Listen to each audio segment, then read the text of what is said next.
আমি মৌলি আর আমার চ্যানেল মৌলিস পাঠানো তোমাদের আরও একবার ওয়েলকাম। আজকে এসেছি নিকো পার্কে। পুরো দিনের ব্লগটা তোমাদের সাথে শেয়ার করব। ভিডিওটি স্কিপ না করে পুরোটা দেখতে থাকো। ভালো লাগলে অবশ্যই লাইক কমেন্ট শেয়ার করতে ভুলো না। চ্যানেলটিকে কিন্তু সাবস্ক্রাইব করে দিও। তো নিকো পার্ক আশা করি অনেকেই চেনো। প্রথমে বিধাননগর স্টেশন থেকে নেমে অটোতে করে মোটামুটি 10 থেকে 15 মিনিটের রাস্তা, তারপরে সামান্য হাঁটা পথ, আর রাস্তার ওপারেই কিন্তু নিকো পার্ক। অনেক আগে একবার নিকো পার্কে এসেছিলাম, তবে এখন অনেকটাই চেঞ্জ হয়ে গেছে।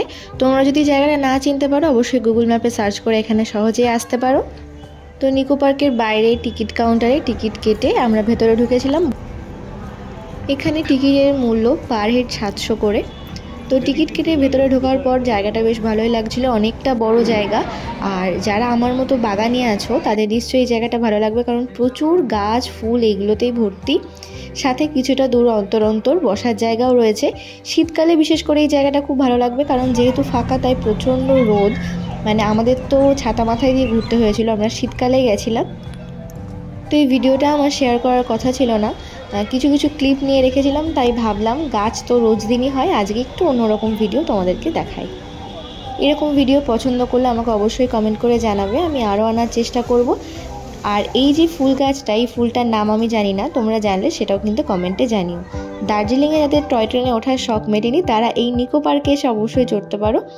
এটা বেশ সুন্দর। আর বলে রাখি যে 700 করে মাথা পিছু নেওয়া হয়েছিল, সেখানে 10টা মতো ফ্রি রাইড ছিল, তার মধ্যে ফার্স্ট হচ্ছে এই টয় ট্রেনটা। মেলাতে তো অনেক মেরিগো রাউন্ড দেখেছি, তবে ছোটোবেলার বইতে যে সমস্ত গল্পগুলো পড়েছি তার সাথে এই যে মিউজিক দিয়ে মেরিগো রাউন্ড, এটা কিন্তু বেশ সুন্দর লাগছিল। এখানে ছিল একটা ফটো তোলার জায়গা, আর ফ্রি রাইডের মধ্যে এটা আমার বেশ সুন্দর লেগেছে ভেতরে।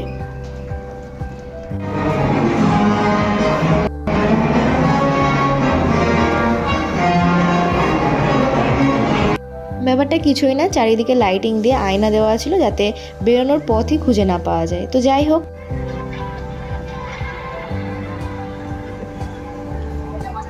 নিকো পার্কের চারিদিকটা বেশ সুন্দর শান্ত, আর বাচ্চাদের নিয়ে এলে এখানে সারাদিনটা এখানে কেটে যাবে। খুবই সুন্দর জায়গাটা। তবে হ্যাঁ, একটা জিনিস, এখানে মাথাপিছু যে রেটটা নেওয়া হয়েছে সেটা একটু হাই লেগেছে, কারণ সেই তুলনায় এখানে খুব একটা বেশি রাইডসও নেই।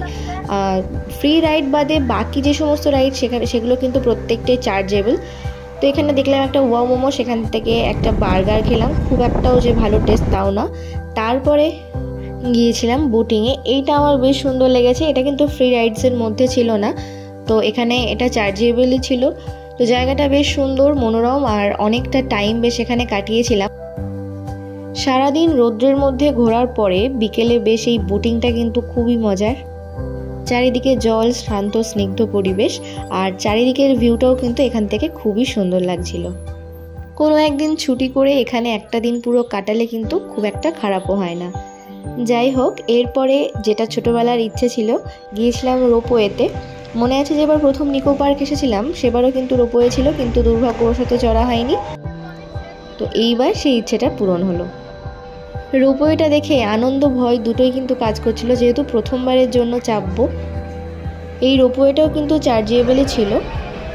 আমাদের টিকিটের মধ্যে যে সমস্ত 10টা রাইড ফ্রিতে ছিল, বলতে গেলে তার মধ্যে কোনোটাই খুব একটা ভালো না, আর সবগুলোতে আমরা যাইনি, তাই এই বোটিং আর রোপওয়েটা আমরা এক্সট্রা গিয়েছিলাম।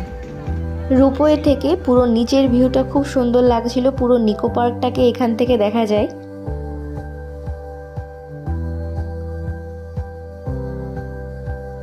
ধীরে ধীরে সূর্যও ডুবতে শুরু করেছে, বিকেলও হয়ে গিয়েছে। এই সময় রোপওয়ে থেকে ভিউটা কিন্তু খুবই সুন্দর আসছিল।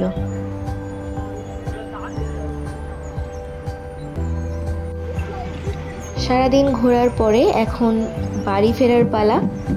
ঘড়িতে তখন মোটামুটি 5:30 কি 6টা বাজে। আমরা সেখান থেকে বেরিয়ে এসেছিলাম, আর বাইরেই মোটামুটি একটু ফাস্ট ফুড খেয়ে আমরা আবার বাড়ির উদ্দেশ্যে রওনা দিয়েছিলাম। তো ভিডিওটি কেমন লাগলো অবশ্যই কমেন্ট করে জানিও। আজকের মতো আসি, টাটা।